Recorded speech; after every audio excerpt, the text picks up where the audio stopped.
Semoga kita semua yang masih diberi kesempatan dengan pinjaman kehidupan yang diberikan pada kita selalu menjadi sumber cinta, sumber sukacita, sumber kedamaian, sumber ketentraman, sumber keberkahan bagi semua makhluk. Semoga kita selalu menjadi kepanjangan tangan semesta untuk menyampaikan cinta kasih-Nya yang tanpa batas.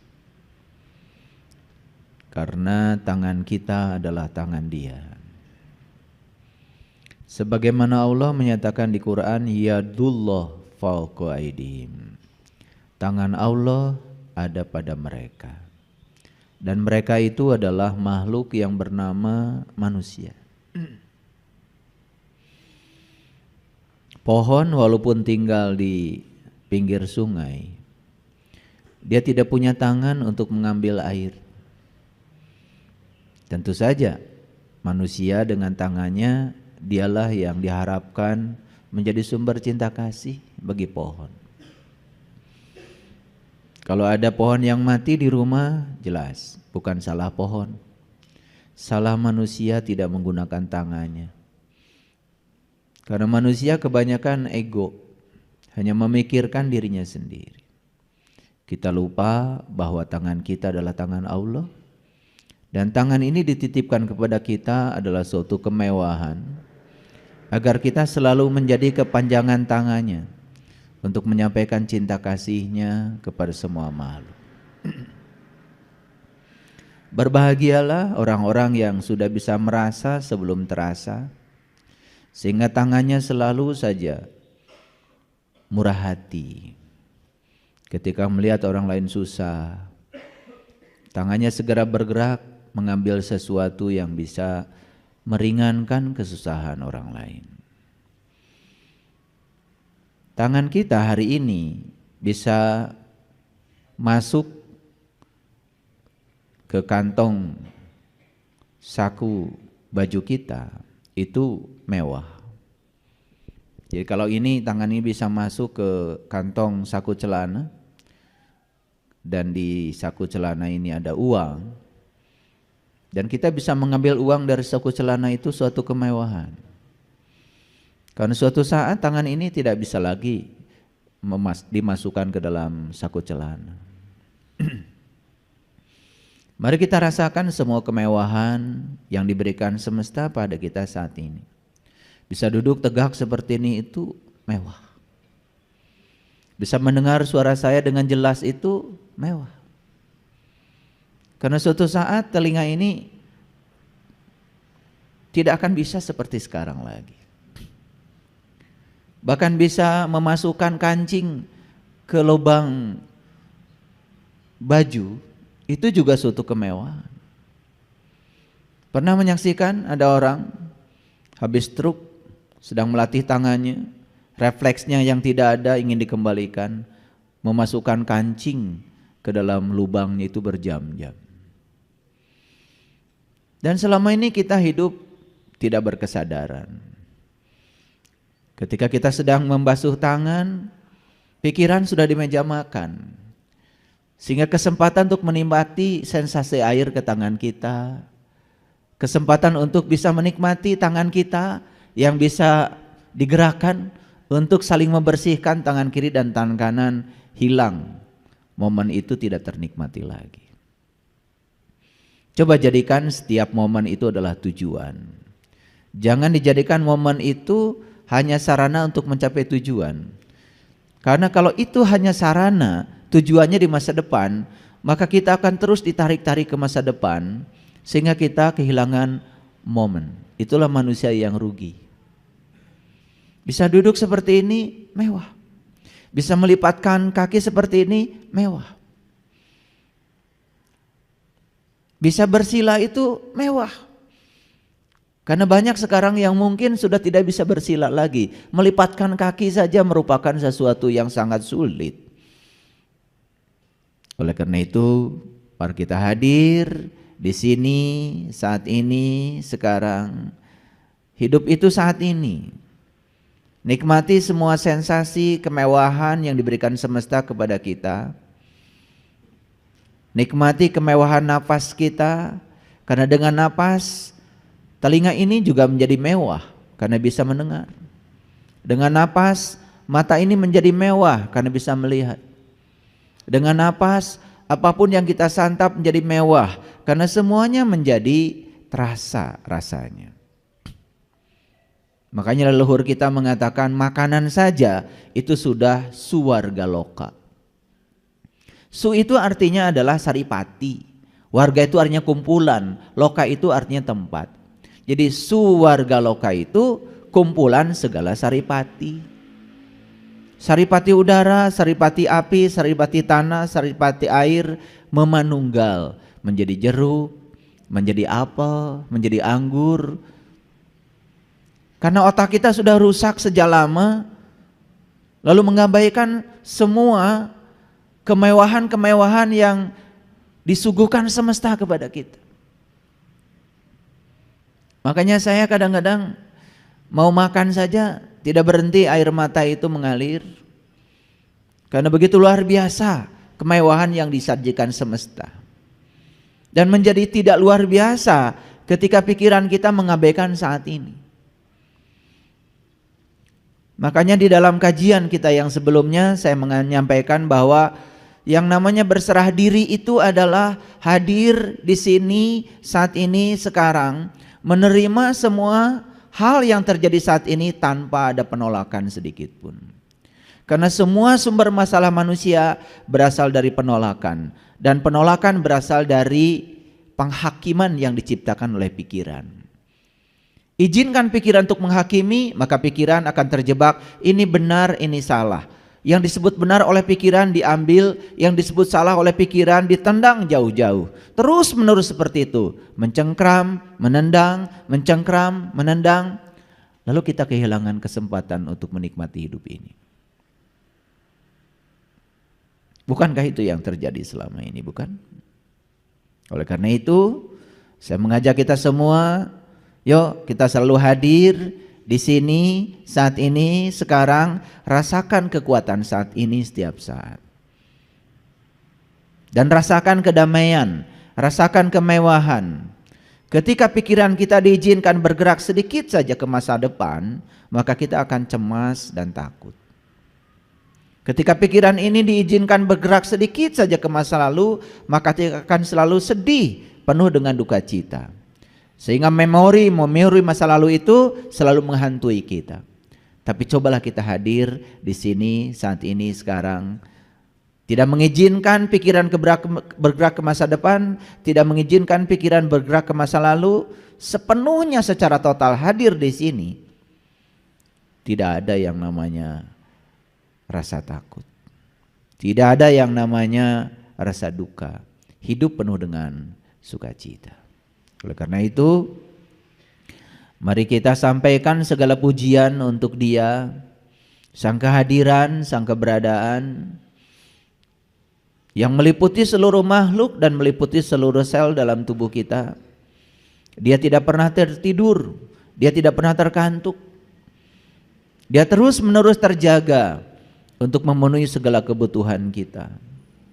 Namun, setiap kali Dia datang di rumah ciptanya sendiri, kita selalu tidak berada di rumah. Kita selalu menjadi orang asing di rumah kita sendiri karena kita tidak sadar. Sekarang mari kita rasakan kehadirannya, kita rasakan keberadaannya yang mewujud sebagai napas dalam diri kita, yang mewujud sebagai daya dalam diri kita, yang mewujud sebagai ruh yang menggerakkan tubuh kita. Kita sapa asmanya, kita sampaikan pujian untuknya, bersama-sama membaca hamdalah. Alhamdulillahi rabbil alamin. Mari kita awali kajian kita hari ini bersama-sama memohon ridho dan berkahnya. Semoga Sang Semesta mengalirkan pengetahuan sejati kepada kita, dan pengetahuan itu menjadi syafaat bagi kita untuk menolong diri kita. Karena tidak ada yang bisa menolong diri kita kecuali diri kita sendiri.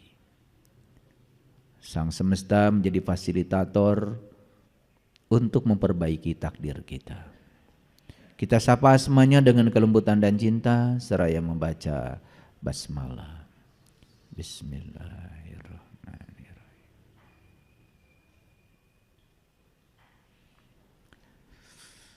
Para hadirin, para sahabatku yang dirahmati Allah, hari ini saya akan membagikan sebuah rahasia. Dan rahasia ini tidak diketahui banyak orang. Semoga rahasia ini akan membuka wawasan kita, kecerdasan kita, terutama meningkatkan kesadaran kita.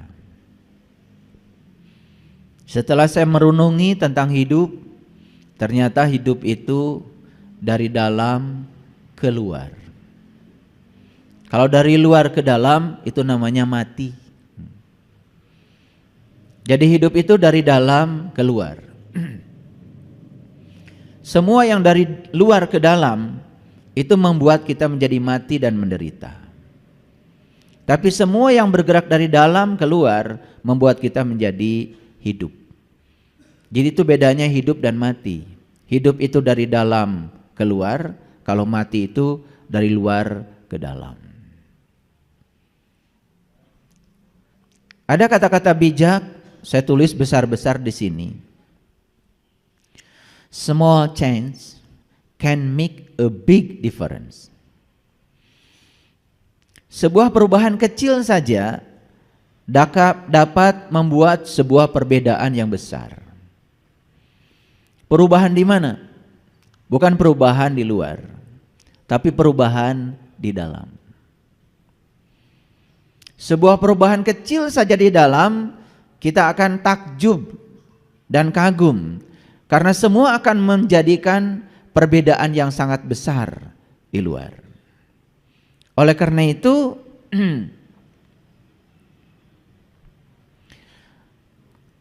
sepanjang tidak ada yang bergeser di dalam, tidak akan ada yang bergeser di luar. Sepanjang tidak ada yang berubah di dalam, tidak akan pernah ada yang berubah di luar. Jadi kalau kita ingin merubah nasib hanya sibuk di luar, maka kita akan terjebak dalam kesia-siaan. Kan ternyata satu-satunya cara mengubah nasib adalah mengubah bagian yang terdalam dari diri kita sendiri. Banyak kata-kata bijak yang sudah kita dengar, ternyata pikiran itu menghasilkan perkataan. Perkataan menghasilkan perbuatan. Perbuatan menghasilkan kebiasaan. Kebiasaan menghasilkan karakter. Dan karakter itulah yang membangun nasib. Jadi kalau kita ingin mengubah nasib, ya subah saja sumbernya. Dan sumber perubahan nasib adalah pikiran.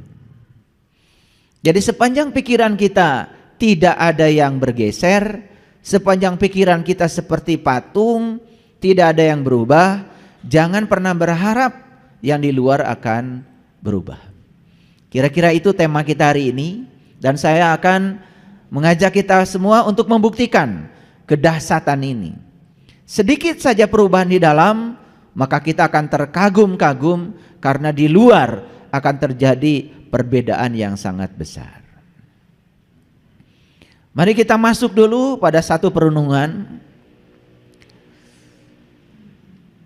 Kesulitan itu hadir dalam hidup, ternyata bukan untuk melemahkan kita, tetapi kesulitan itu dihadirkan semesta justru agar kita menemukan kekuatan kita sendiri.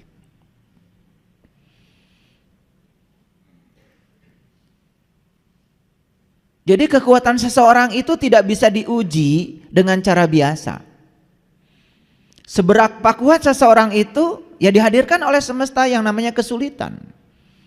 Dan ternyata kesulitan sudah terbukti selalu mengantarkan seseorang untuk menemukan kekuatan dirinya. Oleh karena itu, kalau doa itu jangan sembarang.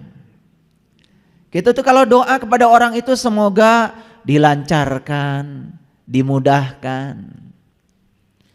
Dan itu sudah menjadi kata-kata umum itu. Kalau minta dilancarkan, dimudahkan, mohon maaf. Dalam kelancaran, dalam kemudahan, tidak ada proses belajar. Justru proses belajar itu terjadi ketika segala sesuatu tidak lancar dan tidak mudah. Coba. Kalau kita membaca buku 1000 halaman dan semuanya mengerti menurut teori pembelajaran, sebenarnya kita itu belum belajar. Tapi dari 1000 halaman itu ada satu halaman yang sulit dan kita diam dalam kesulitan itu dan kemudian kita terus ya mencoba mengerahkan semua kekuatan kita untuk memahami kesulitan di halaman itu. Justru di halaman itulah kita terjadinya proses belajar.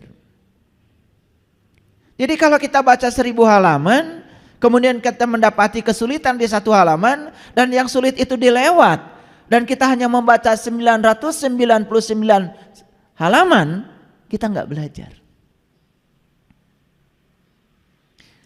Cobalah naik kelas sedikit kalau mendoakan orang lain, ya. Atau mendoakan diri sendiri.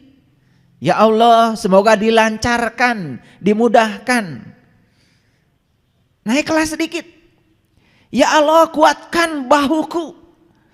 Apapun yang terjadi yang Engkau pikulkan kepadaku, aku kuat memikulnya. Coba. Naik kelas sedikit ya, memasuki pada zona tantangan. Jangan terus-menerus di zona nyaman. Pernah doa begitu?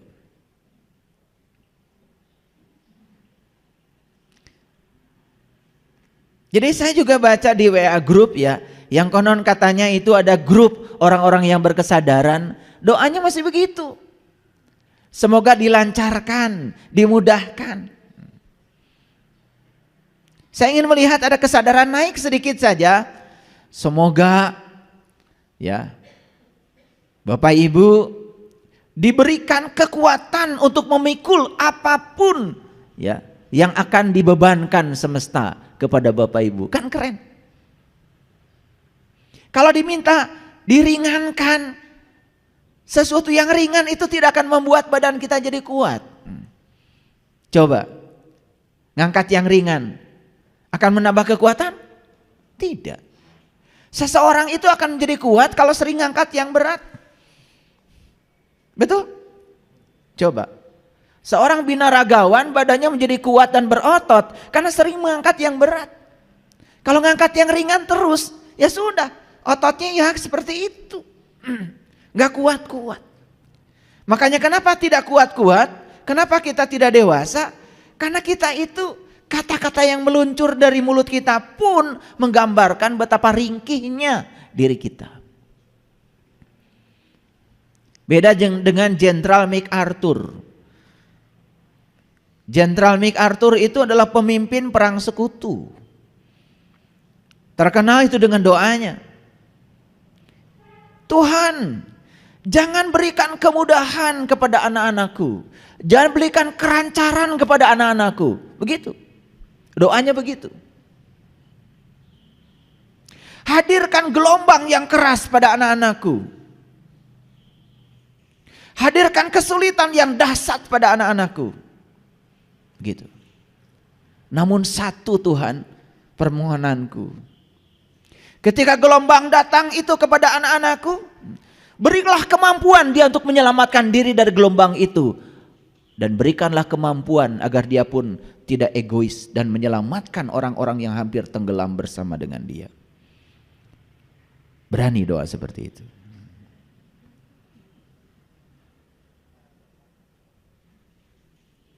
Berani. Kita ini kadang-kadang suka aneh. Ingin hidupnya luar biasa, tetapi cara hidup kita biasa. Padahal hukum alamnya sederhana. Jika cara hidupmu biasa, hasil yang akan kau raih ya biasa. Karena hal yang luar biasa hanya bisa dicapai lewat cara yang luar biasa. Jadi kalau kalian itu hanya berbuat baik sama orang yang baik sama kalian, kan itu biasa. Tapi kalau kita bisa berbuat baik sama orang-orang yang jahat sama kita, itu baru luar biasa.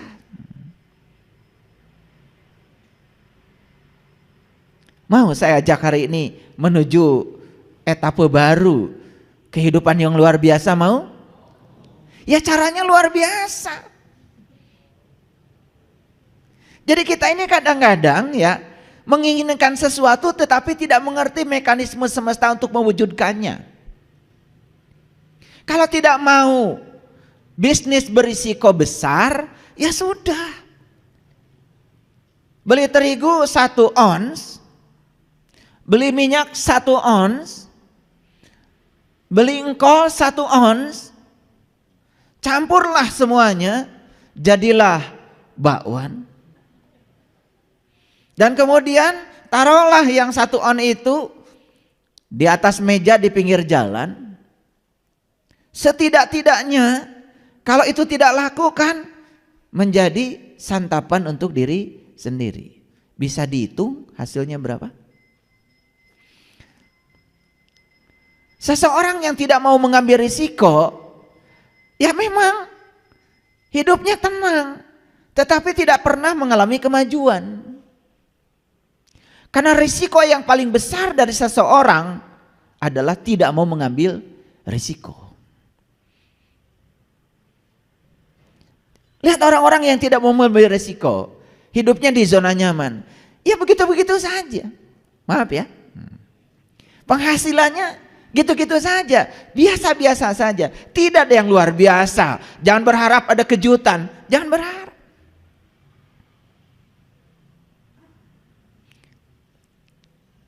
Jadi bagaimana kita bisa menjadi kuat? Dan cara semesta menguatkan kita, dihadirkan berbagai macam kesulitan, penderitaan, tantangan, dan semua itu yang akan membuat kita menjadi kuat. Dan kalau kita lari tunggang langgang dari semua itu, selamanya kita akan menjadi orang yang lemah. Paham? Oke. Habis sholat berdoa, ya Allah, jadikanlah aku orang yang paling sabar di semesta ini. Didengar gak oleh semesta? Semesta itu langsung mendengar. Makanya langsung dikabulkan. Selesai sholat langsung ada serangan mendadak. Anak marah-marah, pasangan hidup marah-marah, terima telepon dari teman marah-marah, atasan di kantor marah-marah. Tapi selama ini kita tidak mengerti kalau itu pengkabulan Allah. Gak ngerti sama sekali. Karena Allah itu selama ini ditempatkan oleh kita seperti Doraemon. Jadi kalau kita minta sabar, jadi orang paling sabar, caspleng gitu langsung jadi orang paling sabar. Ya tidak. Cara Allah mengabulkannya, dihadirkanlah orang-orang yang tidak sabar. Lewat mereka kita akan dibuat menjadi orang yang paling sabar. Seperti itu mekanisme semesta bekerja. Cuman selama ini kita mengabaikannya, langsung menjudge Allah. Kok Allah tidak mengabulkan saya? Padahal anak sudah marah-marah, pasangan hidup sudah marah-marah, baru saja ke jalan, ya ada orang marah-marah. Itu pengkabulan dari doa kita. Cuman kita nggak ngerti kalau itu pengkabulannya. Karena yang namanya pengkabulan di otak kita itu adalah bukan proses. Pengkabulan itu seakan-akan caspleng kayak Doraemon. Minta kantong ajaib, langsung saja saat itu datang. Begitu bukan? Ini ngerti nggak yang saya sampaikan? Kalau ngerti saya lanjutkan ngajinya. Ngerti? Oke. Agak cerdas sedikit ya. Makanya saya bilang kalau mau ngaji dengan saya, minum jus wortel.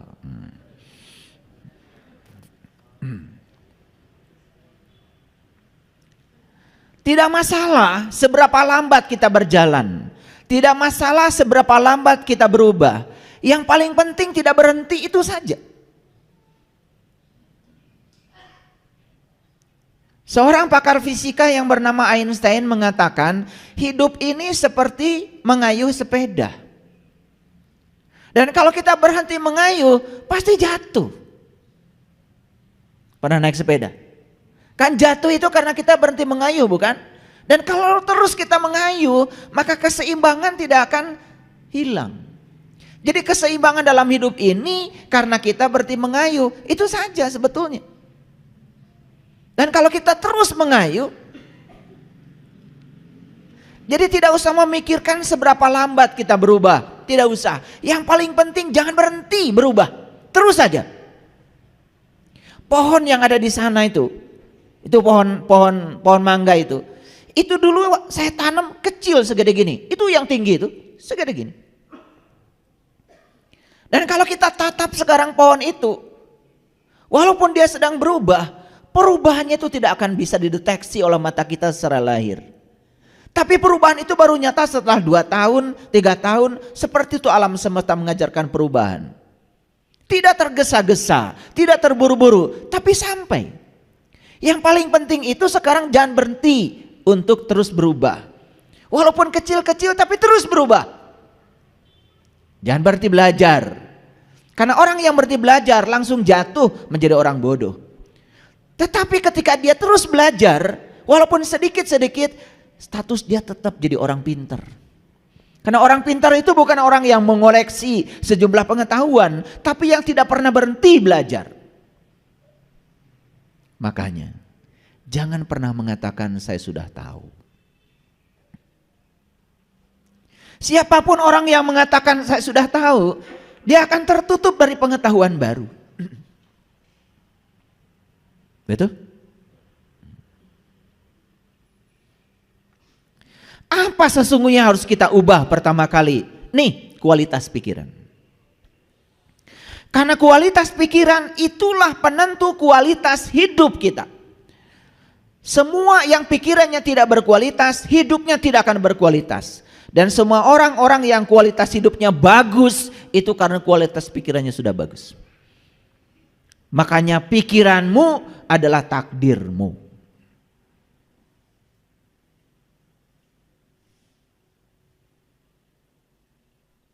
Dan pikiran itu bukan buatan Allah. Pikiran itu buatan lingkungan. Yang buatan Allah itu otak. Otaknya buatan Allah. Tapi yang diinstalkan ke dalam otak itu tergantung di mana kita hidup. Saya mewawancarai mahasiswa yang mengambil mata kuliah kewirausahaan dengan saya. Secara pribadi saya tanya, pernah dengar gak kamu kata-kata dari orang tuamu? Nah, cari uang itu susah. Nah, hidup itu penuh dengan perjuangan. Itu terdengar berulang-ulang, mau makan, kata-kata itu datang. Ketika minta uang jajan, langsung dapat khutbah. Khutbahnya, nah, cari uang itu susah.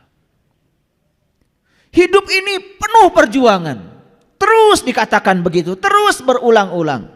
Apa yang terjadi? Kata-kata yang diulang-ulang itu akhirnya masuk di subconscious mind, long term memory anak kita. Terbentuklah dalam otak mereka itu sebuah paradigma buat cari uang itu susah dan hidup penuh perjuangan. Makanya anaknya ketika sudah dewasa cari uangnya susah dan hidupnya penuh dengan perjuangan. Itu doanya orang tua yang tidak disadari. Dia doakan setiap sholat, semoga anak saya jadi anak yang soleh, berguna bagi nusa dan bangsa. Doa itu dilantunkan 5 kali setiap sholat. Tetapi mengatakan hidup susah dan penuh perjuangan puluhan kali. Mana yang akan jadi? Yang puluhan kali, ada proses repetisi di situ. Tapi orang tua menganggap itu bukan doa. Dan itu yang akan terjadi. Apa yang terjadi? Untuk membongkar kata-kata di dalam alam bawah sadar itu mahal. Perlu bantuan psikolog, perlu dihipnoterapi, perlu diubah semua sampah yang ada di dalam pikiran bawah sadarnya untuk mengubah nasibnya. Kenapa sih kita tidak mengatakan, nah hidup itu mudah. dan menyenangkan. Coba. Hidup itu mudah dan menyenangkan. Pak, Ma, wih, mobil bagus sekali. Nanti kamu bisa beli. Bisa beli. Daripada mengatakan, jangan mimpi. Memangnya Bapak ini siapa? Wah, gitu. Kita ini cuma seorang petani. Ya, kadang-kadang padi juga dimakan tikus. Betul nggak? Diserang burung.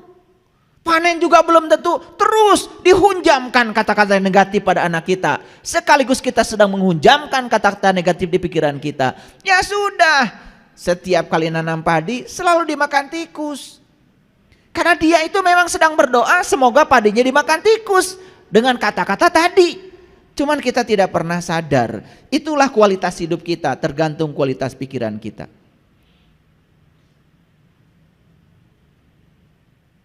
Saya waktu kecil kerjaan saya tukang kayu bakar, ngambil kayu bakar.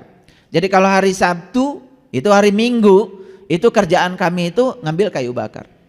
Jadi semua cucu-cucu itu dikumpulkan itu di rumah nenek, dikasih sarapan singkong sama gula merah, gula aren, itu supaya kuat naik gunung.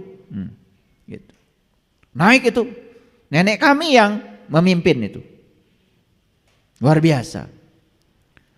Saya nakal, karena kalau nenek sedang ngambil kayu bakar itu ya saya tidur-tiduran aja di hutan itu. Lihat langit. Yang lain itu sibuk ngikutin nenek, kalau saya enggak nakal. Kalau sudah satu ikat disiapkan ya baru sama saya diangkat. Nakal saya itu. Tapi waktu kecil saya sudah lihat ke langit, lihatnya ke langit itu. Paling suka, paling senang kalau ada pesawat lewat itu. Pesawat lewat. Kalau ada pesawat lewat, bahagia sekali. Dan saya pejamkan mata saya lama gitu. Dan saya rasakan seakan-akan saya di pesawat itu.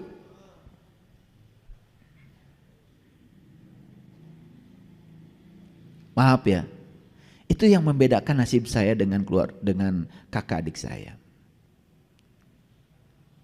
Jadi saya tidak melihat bapak saya sebagai buruh di perkebunan, saya tidak melihat bapak saya kesusahan, tidak. Saya tidak melihat itu. Saya percaya kalau Allah itu akan ngasih rezeki yang sama buat semua orang. Saya percaya kalau Allah itu akan menyediakan kebahagiaan yang sama buat semua orang. Jadi saya bayangkan sejak dari kecil saya ini sudah naik pesawat kemanapun saya mau.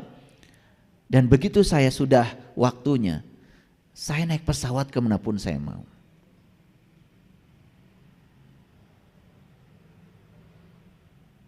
Jangan main-main dengan pikiran. Makanya saya bilang hidup itu mulai dari dalam keluar, bukan dari luar ke dalam. Silahkan. Biayai anak-anak kalian, ya, modali anak-anak kalian. Udah kamu bisnis ini, modali. Habis tuh modal. Percaya deh sama saya.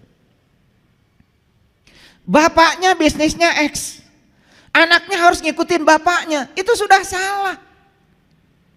Karena anak ini lahir ke dunia bukan harus menjadi bapak ibunya. Anak ini lahir ke dunia harus menjadi dirinya sendiri. Dia melakukan pekerjaan yang dia tidak suka, tidak akan berkembang. Berapa miliar pun uang yang disuntikan menjadi modal, gak akan berkembang. Kenapa? Bagian dalamnya tidak diubah. Harusnya tahap pertama jadikan dia menjadi dirinya sendiri. Gimana caranya? 1,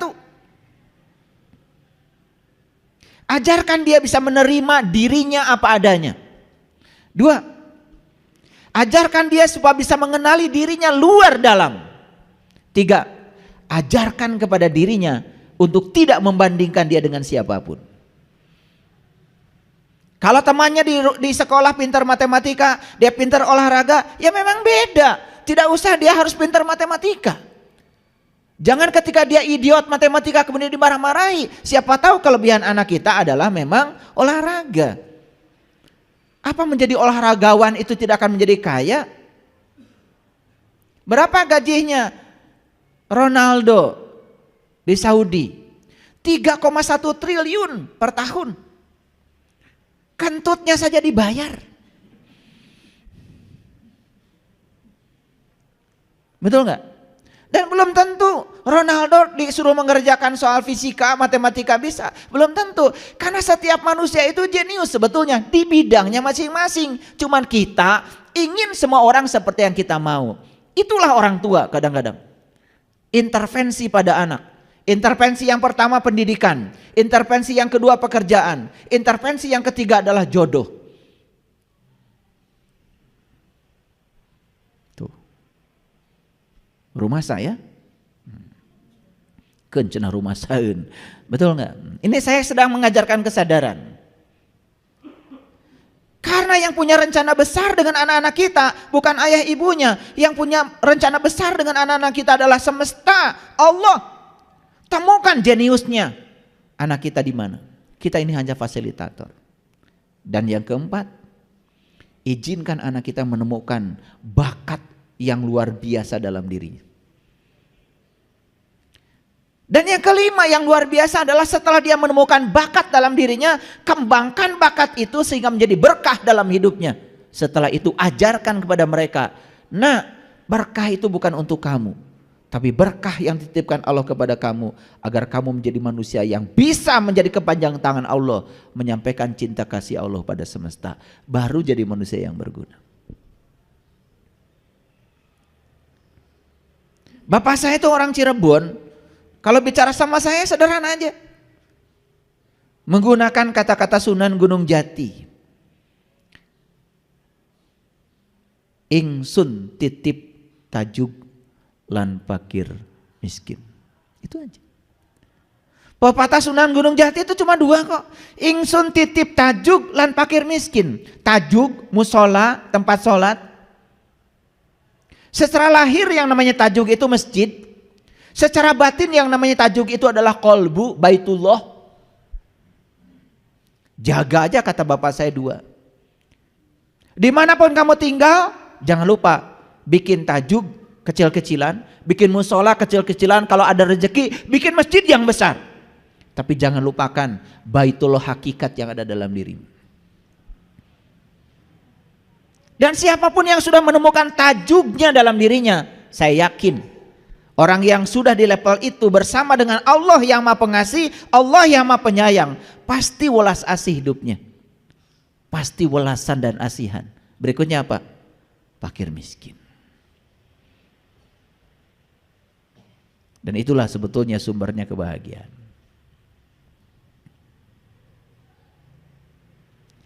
Jadi sekali lagi jangan pernah berharap sesuatu yang luar biasa dalam hidup ini kalau hidup kita biasa-biasa saja. Sama. Kita sholat biasa-biasa saja. Orang lain wudhu, ikut wudhu.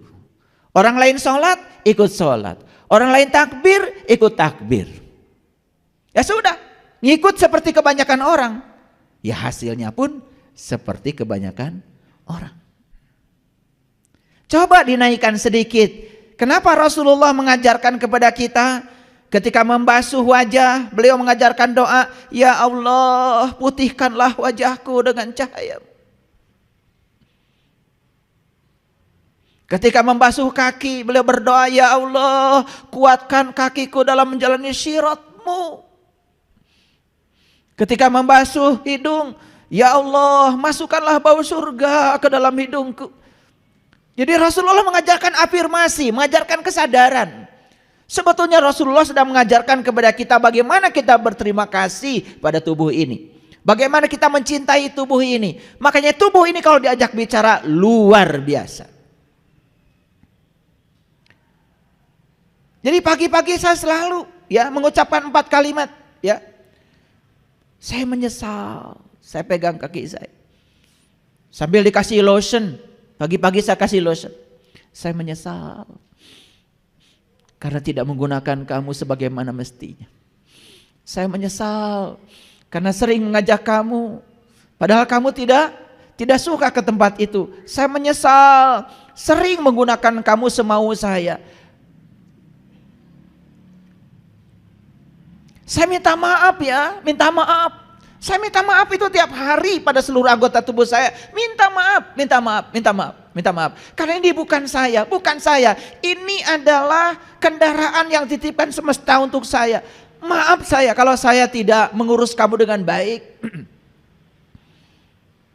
Makanya kalau tukang pijit, kalau mijit kaki saya, kok halus banget ayah? Ya, dikasih lotion sambil diusap-usap. Dan saya tidak pernah berhenti mengucapkan terima kasih, terima kasih, terima kasih. Karena dengan kamu saya bisa nyetir mobil, dengan bisa nyetir mobil saya bisa pergi kemanapun saya mau. Dengan kamu saya bisa naik gunung, dengan naik gunung saya bisa melihat pemandangan yang indah. Dengan kamu, ditemani oleh kamu saya bisa kemanapun saya mau. Luar biasa bukan kaki kita? Pernah berterima kasih. Dan yang terakhir saya selalu mengucapkan I love you, I love you. Makanya dengan 4 kalimat itu gak pernah pegel-pegel, gak pernah sakit, asam urat. Pernah melakukan itu? Sederhana bukan? Tetapi yang sederhana ini gak pernah dilakukan. Luar biasa. Karena kita sibuk terus dijebak oleh halusinasi pikiran kita sendiri. Oke. Baik, lihatlah gambar ini. Yang kiri gambar apa itu? Telur.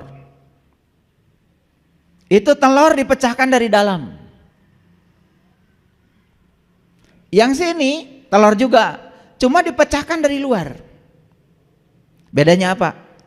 Pecah dari dalam muncul yang namanya kehidupan.